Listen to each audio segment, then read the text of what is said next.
ओम शांति। आज 29 जून 2023 के बाबा के अनमोल मधुर महावाक्य सुनेंगे। आज की मुरली में बाबा हम बच्चों को श्रेष्ठ कर्म करने की प्रेरणा दे रहे हैं। बाबा कहे, संगम पर तुम बच्चे श्रेष्ठ कर्म करते हो, जिससे आत्मा कर्मातीत अवस्था को प्राप्त कर लेती है और सतयुग त्रेता में उसी श्रेष्ठ कर्म की प्रारब्ध भोगते हैं। फिर जैसे जैसे द्वापर और कलयुग में आते हैं तो मनुष्य के कर्म तमो प्रधान होते जाते हैं, जिस कारण हर कर्म दुख की अनुभूति कराता है और उसी कारण से मनुष्य को अपने कर्म कूटने पड़ते हैं। तब बाबा हम बच्चों को पुनः संगम युग में कहते हैं, बच्चे तुम बच्चों को श्रेष्ठ कर्म करना है और श्रेष्ठ प्रारब्ध अनुभव करनी है। तो सुनते हैं आज के बाबा के अनमोल मधुर महावाक्य। ओम शांति। मीठे बच्चे, ईश्वरीय बचपन को भूल ऊंचे से ऊंचा वर्षा गंवा नहीं देना। मीठे बच्चे, ईश्वरीय बचपन को भूल ऊंचे से ऊंचा वर्षा गंवा नहीं देना। फुल पास होंगे तो सूर्यवंशी घराने में राज्य मिलेगा। आज की मुरली से प्रश्न है, सतयुग और त्रेता में किसी भी आत्मा को अपने कर्म नहीं कूटने पड़ते, क्यों? उत्तर है, क्योंकि सतयुग त्रेता में जो भी आत्माएं आती है वह संगम की ही प्रारब्ध भोगती है। उन्होंने संगम पर बाप द्वारा ऐसे कर्म सीखे हैं तो 21 जन्म तक उन्हें कोई कर्म कूटना न पड़े। अभी बाप ऐसे कर्म सिखलाते हैं जिससे आत्मा कर्मातीत बन जाती है। फिर किसी भी कर्म का फल दुख नहीं भोगना पड़ता है। आज की मुरली से पहले गीत बजा है, बचपन के दिन भुला न देना, आज हंसे कल रुला न देना। ओम शांति। बच्चों ने मीठा मीठा गीत सुना। बेहद का बाप बच्चों प्रति समझा रहे हैं। परम पिता परमात्मा उसको ही कहा जाता है जो श्री श्री यानी श्रेष्ठ ते श्रेष्ठ है। कहते भी है शिव भगवान वाच अथवा रुद्र भगवान वाच। रुद्र परम पिता परमात्मा को ही कहा जाता है। तो परम पिता परमात्मा इस शरीर द्वारा अपने बच्चों को समझा रहे हैं। ऐसे और कोई मनुष्य साधु संत आदि नहीं कहेंगे कि तुम आत्मा हो। कोई भी साधु संत महात्मा नहीं कहेंगे तुम आत्मा हो। और परम पिता परमात्मा इस शरीर द्वारा अपने बच्चों को समझा रहे हैं। तुम्हारा परम पिता इस मुख कमल से बोल रहा है। कहते हैं गौमुख। अब पाने की तो कोई बात नहीं, बाप है ज्ञान का सागर। श्री श्री 108 रुद्र माला व शिव माला है ना। तो पहले पहले ये पक्का निश्चय करो कि बाबा हम आत्माओं को पढ़ाते हैं। आत्मा ही संस्कार ले जाती है, आत्मा ही पढ़ती है ऑर्गन्स द्वारा। आत्मा खुद कहती है मैं एक शरीर छोड़ दूसरा लेती हूं। भिन्न नाम रूप देश काल, भिन्न भिन्न नाम रूप देश काल। सतयुग में पुनर्जन्म लेता हूं तो नाम रूप बदल जाता है। यह आत्मा बोलती है सतयुग में हूं तो पुनर्जन्म भी सतयुग में होता है।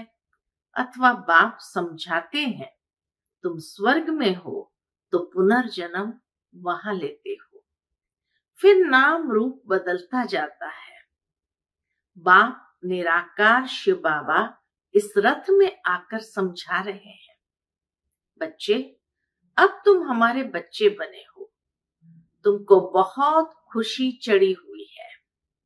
हम बेहद के बाप से वर्षा ले रहे हैं इस ब्रह्मा द्वारा। आत्मा कहती है मैं इस शरीर द्वारा बैरिस्ट्री अथवा डॉक्टरी का पाठ बजाती हूँ। हम आत्मा अशरीरी थी, फिर गर्भ में आकर शरीर धारण किया है। बाप कहते हैं मैं तो गर्भ में नहीं आता। हम ऐसे नहीं कहेंगे कि परम पिता परमात्मा एक शरीर छोड़ दूसरा लेते हैं। नहीं, तुम लेते हो। परमात्मा कोई घड़ी घड़ी शरीर बदलता नहीं। बाबा कहते तुम लेते हो, ये दादा लेता है। ब्रह्मा बाबा भी चोला बदलता है। इस आत्मा ने 84 जन्म पूरे लिए हैं। ब्रह्मा बाबा ने भी 84 जन्म पूरे लिए हैं। यह आत्मा अपने जन्मों को नहीं जानती थी। ब्रह्मा बाबा भी अपने जन्मों को नहीं जानती थी। अब 84 जन्म को जाना है। आत्मा ही कहती है मैंने सूर्यवंशी घराने में जन्म लिया, फिर पुनर्जन्म लेते आए, फिर चंद्रवंशी घराने में जन्म लिया, फिर पुनर्जन्म लेते लेते सतयुग त्रेता द्वापर कलयुग में आए, पूरा चक्कर लगाया। आत्मा कहती है द्वापर में हमने बाप को बहुत याद किया, परम पिता परमात्मा के लिंग रूप की पूजा भी की। मैं आत्मा सतयुग में मालिक थी, वहां किसकी पूजा नहीं करती थी।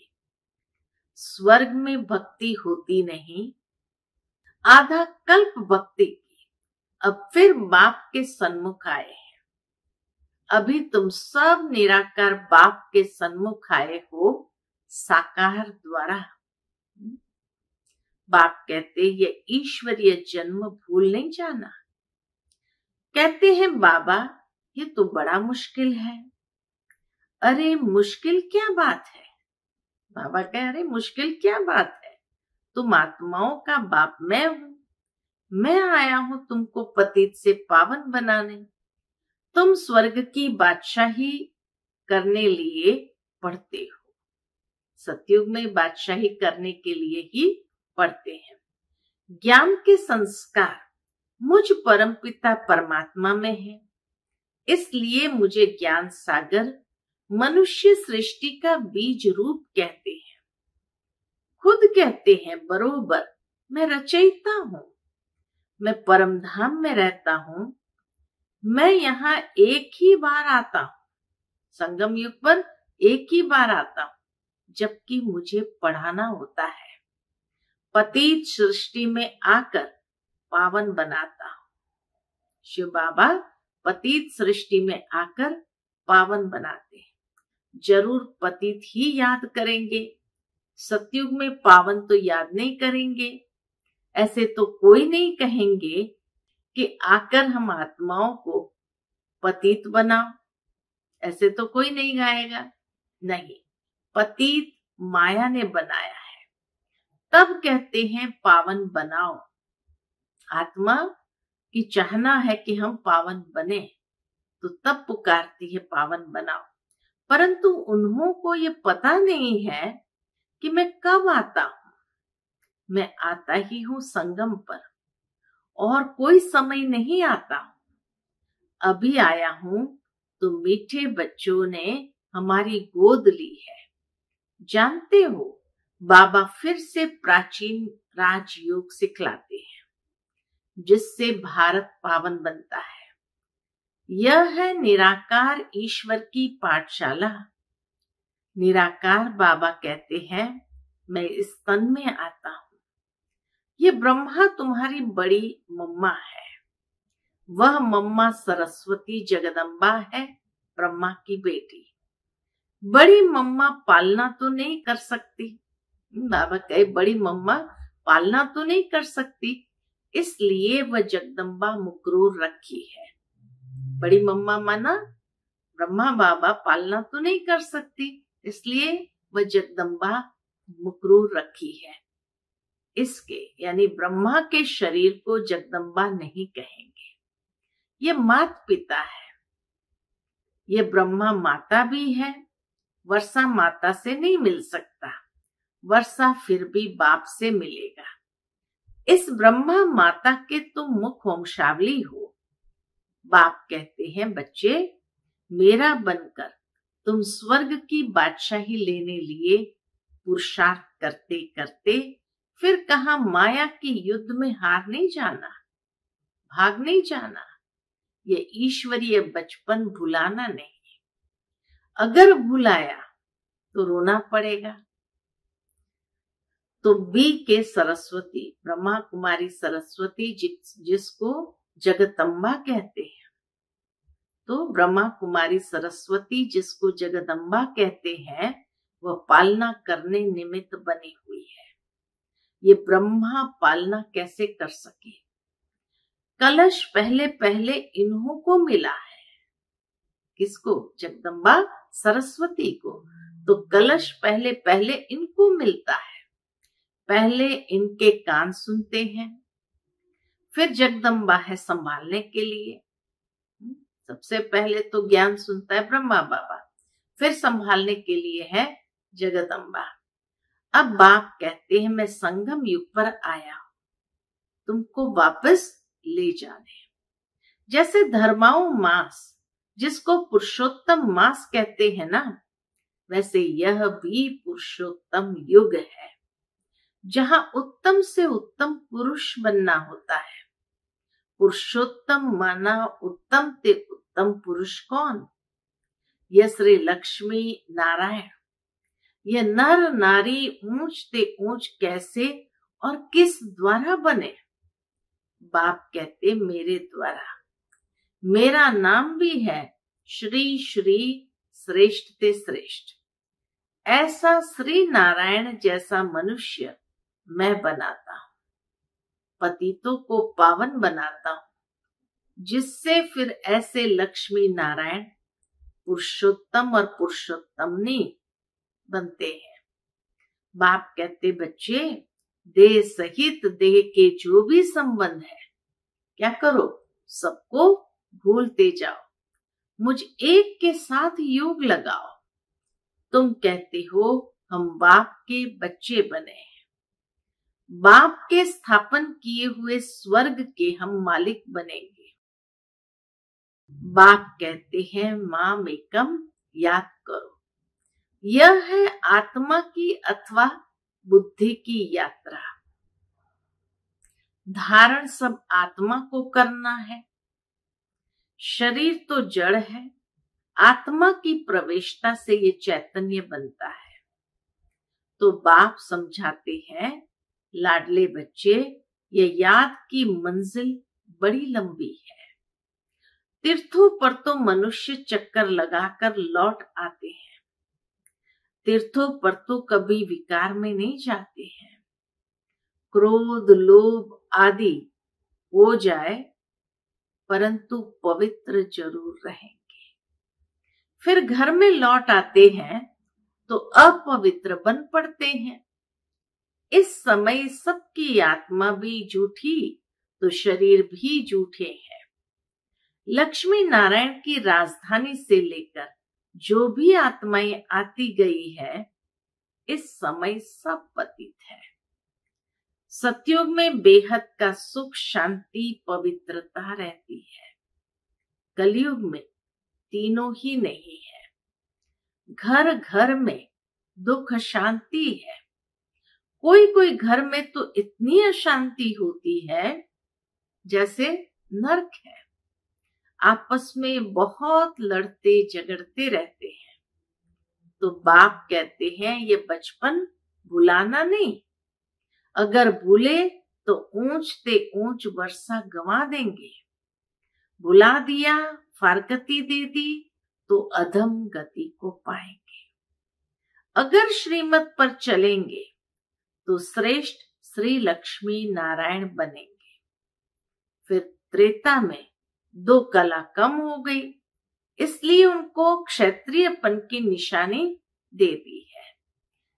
ऐसे नहीं वहां कोई राम रावण की लड़ाई लगी। जो माया पर जीत पहनते हैं वह देवता वर्ण में जाते हैं। कंडीशन ये है कि जो माया पर जीत पहनते हैं वह देवता वर्ण में जाते हैं। पूरे मार्क्स है 100 मार्क्स पूरे लेने हैं। सूर्यवंशी नंबर 1 जो गद्दी पर बैठेंगे, थोड़े कम मार्क्स होंगे तो सेकंड नंबर, तो 100% जिसके मार्क्स है वो सूर्यवंशी नंबर 1 की गद्दी पर बैठेंगे। थोड़े कम मार्क्स होंगे तो सेकंड नंबर। 33% मार्क्स के नीचे आ जाते हैं तो राज्य पीछे मिलता है, यानी त्रेता युग। सूर्यवंशी का पूरा हो फिर चंद्रवंशी का चलता है। सूर्यवंशी फिर चंद्रवंशी बन जाते हैं। सूर्यवंशी राजधानी पास्ट हो गई। ड्रामा को भी समझना है। सतयुग के बाद त्रेता, सतो प्रधान से सतो हो जाते हैं। खाद पड़ती जाती है, पहले गोल्डन फिर सिल्वर, कॉपर। अब तुम्हारी आत्मा में खाद पड़ी हुई है, आत्मा की ज्योति उझाई हुई है, पत्थर बुद्धि बन पड़े हैं। बाप फिर पारस बुद्धि बनाते हैं। कहते हैं हे आत्माएं, चलते फिरते कोई भी कार्य करते बाप को याद करो। 8 घंटा तो पांडव गवर्नमेंट को मदद करो। क्या कहते बाबा? 8 घंटा तो पांडव गवर्नमेंट को मदद करो। अभी तुम आसुरी कुल से ईश्वरीय कुल में आए हो। फिर अगर आसुरी कुल में गए अथवा उनको याद किया तो विकर्म विनाश नहीं होंगे। मेहनत सारी इसमें है, नहीं तो अंत में बहुत रोना पछताना पड़ेगा। पापों का बोझा रह जाता है तो फिर तुम्हारे लिए ट्रिब्यूनल बैठती है, साक्षात्कार कराते हैं। तुमने फलाने जन्म में यह किया, ट्रिब्यूनल बैठेगी, साक्षात्कार होगा। तुमने फलाने जन्म में यह किया। काशी कलवट में भी साक्षात्कार करा के सजा देते हैं। यहां भी साक्षात्कार कराए। धर्मराज कहेंगे देखो बाप तुमको इस ब्रह्मा तन से पढ़ाता था, तुमको इतना सिखलाया, फिर भी तुमने यह पाप किए। न सिर्फ इस जन्म के परंतु जन्म जन्मांतर के पापों का साक्षात्कार कराएंगे। टाइम बहुत लगता है, जैसे कि बहुत जन्म सजा खा रहा हो। महसूसता ये होगी जैसे कि बहुत जन्म सजा खा रहा हो। फिर बहुत पछताएंगे, रोएंगे, परंतु हो क्या सकेगा। इसलिए पहले से बता देता हूं, नाम बदनाम किया तो बहुत सजा खानी पड़ेगी। इसलिए बच्चे मुझ अपने सतगुरु के निंदक मत बनना। इतना बाबा प्यार से कहते हैं, मुझ अपने सतगुरु के निंदक मत बनना, नहीं तो सजाएं भी खाएंगे और पद भी कम हो जाएगा। तुम्हारा सत बाबा, सत टीचर, सतगुरु एक ही है। अब बाप कहते ये ब्रह्मा बच्चा हमको बहुत याद करता है, ज्ञान भी धारण करते हैं। यह और मम्मा नंबर 1 पास हो फिर लक्ष्मी नारायण बनते हैं, इनकी डिनेस्टी बनती है। जब सब पुरुषार्थ करते हैं तो हम भी मम्मा बाबा के मिसल मेहनत कर उनके तख्त के मालिक बने, माता पिता को फॉलो करें और भविष्य तख्त नशीन बने। यह रचयिता और रचना की नॉलेज कोई जान नहीं सकते, वह तो बेअंत कह देते हैं, हम नहीं जानते। नास्तिक है, न जानने के कारण ही भारतवासी अथवा सब बच्चे दुखी हुए हैं, लड़ते झगड़ते रहते हैं। पानी के लिए, जमीन के लिए। कहा भी जाता है ये पास्ट जन्मों के कर्मों का फल है। अभी बाप से ही तुम ऐसे कर्म सीखते हो जो तुमको 21 जन्म कभी कर्म कूटना नहीं पड़ेगा। एकदम कर्मातीत अवस्था में पहुंचा देते हैं। भगवान वाच, हे बच्चे, मुझ बाप के अथवा मुझ साजन के बनकर फिर कभी फारकती मत देना। फारकती देने का कभी संकल्प भी नहीं आना चाहिए। वहां तो कभी स्त्री पति को डाइवोर्स देने का संकल्प भी नहीं करेगी। सतयुग में तो बाबा कहे स्त्री पति को डाइवोर्स देने का कभी संकल्प भी नहीं करेगी। बच्चा कभी बाप को फारकती नहीं देगा। आजकल तो बहुत देते हैं। सतयुग में कभी फारगती नहीं देते हैं, क्योंकि वहां तुम अभी के पुरुषार्थ की प्रारब्ध भोगते हो। इसलिए कोई दुख अथवा फारगती का प्रश्न ही नहीं है। ये याद की यात्रा है। बाबा कहे यह याद की यात्रा है, परम पिता परमात्मा के पास जाने की रूहानी यात्रा। निराकार बाप निराकार आत्माओं से बात करते हैं। कैसे बात करते हैं? इस मुख के द्वारा। तो यह गौमुख हुआ ना, बड़ी माँ है। तुम हो मुख वंशावली। उनसे ज्ञान रत्न निकलते हैं। बाकी गौ के मुख से जल कैसे निकलेगा? बाबा इस मुख द्वारा अविनाशी ज्ञान रत्न देते हैं। एक एक रत्न की वैल्यू क्या है? एक एक रत्न लाखों रुपए का है, जितना तुम धारण करेंगे। मुख्य है ही मन मना भव। ये एक रत्न ही मुख्य है। बेहद का बाप कहते हैं मुझे याद करने से मैं बेहद सुख का वर्षा देने के लिए बंधा हुआ हूं। जब तक शरीर है मुझे याद करते रहो तो तुमको स्वर्ग की बादशाही देंगे, क्योंकि तुम आज्ञाकारी वफादार बनते हो। बाबा कहे जितना तुम मुझे याद करोगे स्वर्ग की बादशाही देंगे, क्योंकि तुम आज्ञाकारी वफादार बनते हो। जितना जो याद में रहते हैं उतना दुनिया को पवित्र बनाते हैं। हमारे याद के प्रकंपन वाइब्रेशन ही दुनिया को परिवर्तन कर रही है। याद से ही विकर्म विनाश होते हैं। बच्चों को माया घड़ी घड़ी भुला देती है, इसलिए खबरदार करते हैं कभी बाप को भुला नहीं देना। मैं तुमको लेने आया हूं। सतयुग से फिर नाटक रिपीट होगा। मैं सतयुग का मालिक नहीं बनूंगा। बाबा कहे मैं सतयुग का मालिक नहीं बनूंगा, तुमको स्वर्ग की बादशाही देता हूं। मैं फिर आधा कल्प वानप्रस्थ में वाणी से परे चला जाता हूं। फिर आधा कल्प मुझे कोई याद नहीं करते हैं। दुख में सभी याद करते हैं, सुख में करे न कोई। अच्छा, मीठे मीठे सिकिल दे बच्चों प्रति माता पिता बाप दादा का याद प्यार और गुड मॉर्निंग। रूहानी बाप की रूहानी बच्चों को नमस्ते।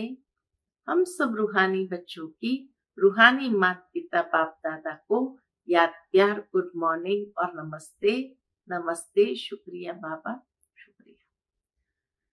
आज की मुरली से धारणा के लिए मुख्य सार है। पहली पॉइंट, 8 घंटा पांडव गवर्नमेंट की मदद जरूर करनी है। 8 घंटा पांडव गवर्नमेंट की मदद जरूर करनी है। याद में रह विश्व को पावन बनाने की सेवा करनी है। दूसरी पॉइंट, कभी कोई उल्टा कर्म करके सतगुरु की निंदा नहीं करानी है। मम्मा बाबा जैसा पुरुषार्थ कर सूर्यवंशी राजा ही लेना है। आज का बाप दादा का मधुर वरदान हम बच्चों के प्रति है। दिव्य बुद्धि के वाहन द्वारा तीनों लोकों की सैर करने वाले ज्ञान स्वरूप विद्यापति भव।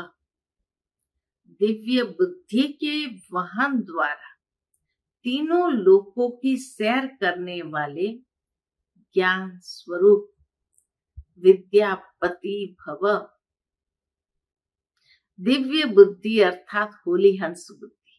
हंस अर्थात क्षीर और नीर को, मोती और पत्थर को पहचान मोती ग्रहण करने वाले, इसलिए होली हंस संगम युगी ज्ञान स्वरूप विद्या देवी सरस्वती का वाहन है।